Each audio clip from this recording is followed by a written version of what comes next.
What is up, metal and heavy music fans? It's Flight of Icarus again with MetalTrenches.com, and these are my favorite metal albums of July.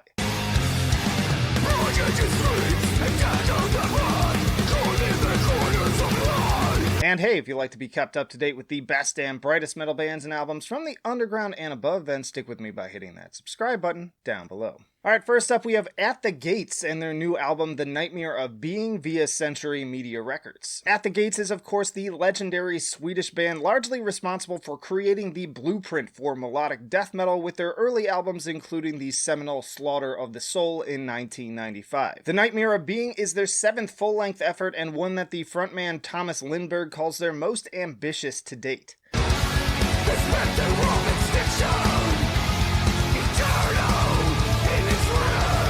We open up with more typical fare on this album in the dual attack of Spectre of Extinction and The Paradox, but honestly those are arguably the least interesting of the entire album. The Abstract Enthroned, Touched by the White Hands of Death, The Fall into Time, Spectre of Extinction, and Cult of Salvation all incorporate string arrangements more so than ever before, and in such a spectacular way. Previous albums over their career have teased their use here and there, but on this they have fully embraced them in ways that gave me mild death cult era Dimmu Borgir vibes. Cult of Salvation even steps this up further with a children's choir as well. And The Fall into Time feels more like the proggier side of Led Zeppelin, with its noodly guitars and frequent stylistic changes.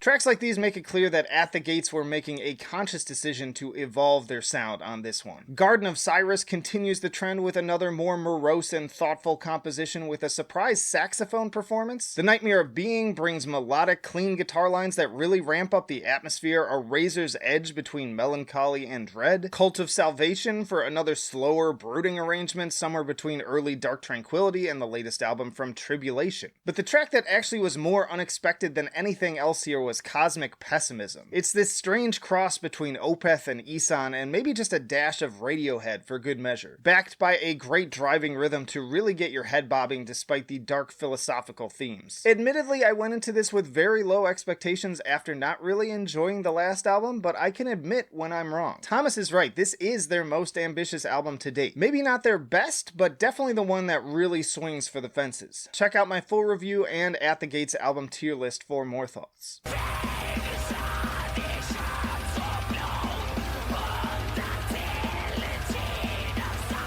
Next up we have Nightcrowned with Hadanfard. This is the sophomore album from another Swedish band, made up of members of Dark Funeral, Night Rage, and Cypher System, and also highly recommended for fans of melodic black metal in the vein of Dissection. Their sound is at once deeply aggressive and highly atmospheric, fusing classic Swedish melodeath riffs, imposing black metal vocals and machine gun blasts, with driving ethereal moments and occasional clean singing that would be right at home on an Insomnium record. Check out opening track Nattkront to see what I mean.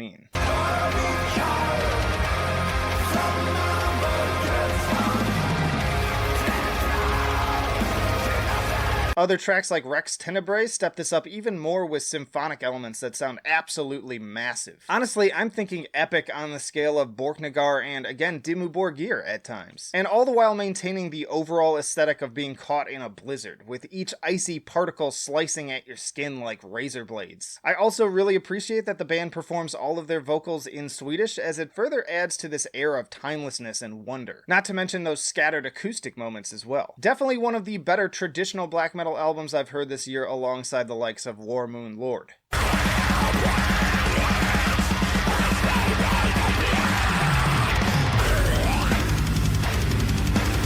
Then there's Cognitive with Malevolent Thoughts of a Hastened Extinction via Unique Leader Records. Cognitive is a Jersey-based technical death metal band that have earned themselves a solid reputation over the last decade, touring with the likes of Artificial Brain, Rivers of Nile, Volvodynia, and Lorna Shore. Malevolent Thoughts is their 4th full-length album following 2018's Matricide. There are a lot of modern bands in this genre that I consider to be vastly overrated, but I gotta say that Cognitive is not one of them. These guys have earned their stripes over the years with that all-important balance of sheer brute force and technicality, with consistently engaging and entertaining songwriting. Both of the initial singles, ENIAC and To Feed the Worms, demonstrated this in spades. An eternal collision of pummeling violence and deeply infectious groove.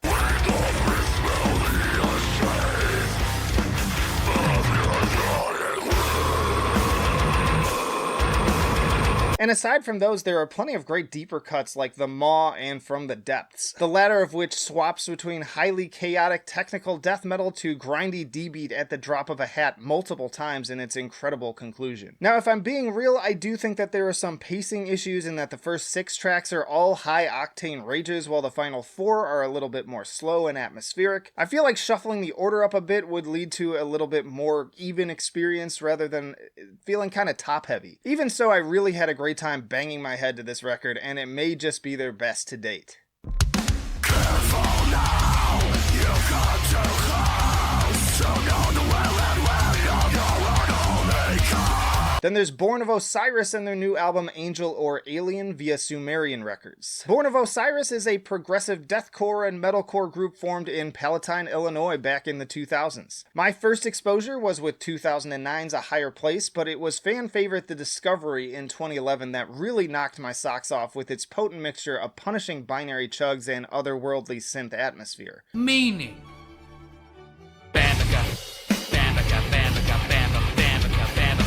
Angel or Alien is their 6th full-length album following 2019's The Simulation. In typical Born of Osiris fashion, this album is brimming with bangers. You've got that pummeling lead single White Nile with that simple but effective drum intro, super groovy, infectious riffs, rhythmic syncopation of the vocals, and more fun synth melodies to top it all off. Not to mention that the instrumental and soloing portion towards the end is just absolutely mind-boggling.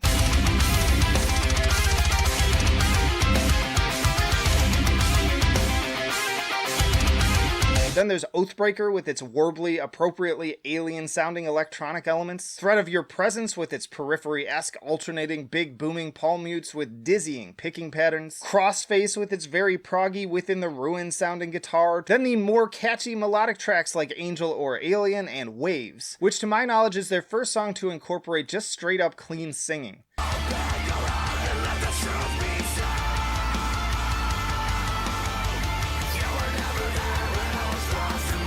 Love Story also giving me some pretty strong Make Them Suffer vibes, but with some also As I Lay Dying sounding guitars in places as well, and then the powerful sax-infused closers Shadowmourn. So taking a step back and looking at the album as a whole, I really am having a great time to this day still. I'm really enjoying it. It's not my favorite from the band, but it gave me exactly what I was looking for as a longtime fan, and also with some great little innovations along the way. Furthermore, it's important for bands that have been around this long to evolve over time anyways, to keep things fresh, and on that, this album definitely delivers.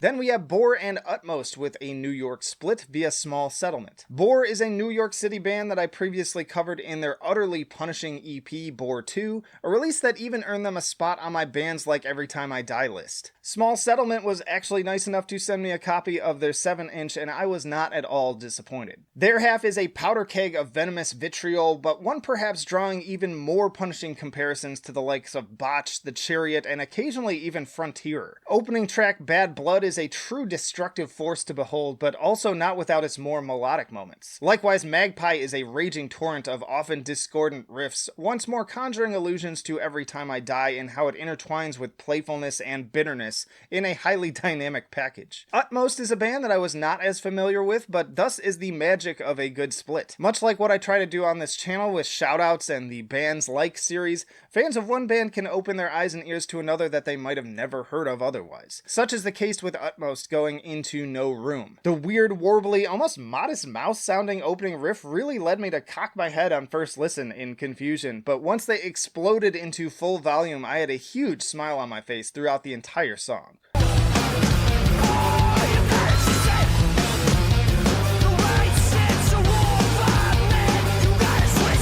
This is music for the fans of the likes of Daughters and These Arms Are Snakes. Vert is equally bizarre, seemingly on a purposeful course to go as far off the rails as possible, but without ever betraying their heaviness. Definitely interested in following this band further into the fray moving forwards. Check out this split.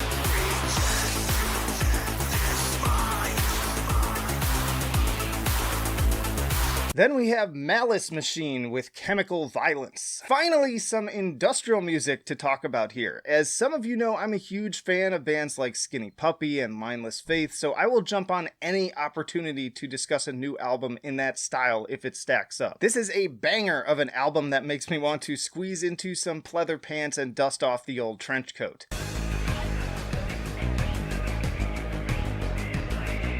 Malice Machine is a Pennsylvania-based duo recommended for fans of, again, Mindless Faith, KMFDM, Ministry, and Frontline Assembly, and promise this album to cover a lot of territory from retro and electronic to noisecore and agrotech. Tracks like Prototype, Dead Circuit, and the raunchy yet anthemic Synthetic Slave sport infectious beats and hypnotic synth lines only further twisted by the nihilistic gravelly mantra of the vocals. Then others like Corpse Painter blow out my eardrums with shotgun blast snares alongside some seriously spooky noisescapes. I am a human being and I kill human beings.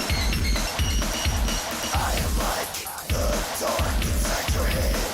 Getting strong Skinny Puppy, Too Dark Park, and Vivisect vibes from this one. Machine Hate also brings the Ministry influences front and center with those unmistakable guitars, while others like Decay have a slower, more godfleshy vibe. Head even has a part that sounds like something off of Nine Inch Nails' The Downward Spiral. I will say that at an hour and 7 minutes, it's definitely a little on the long side with tracks running together a bit, but on the other hand, I feel like this is an album just to groove to as opposed to highlight individual songs. Honestly though, I was never bored and it really scratched an itch that few others have this year.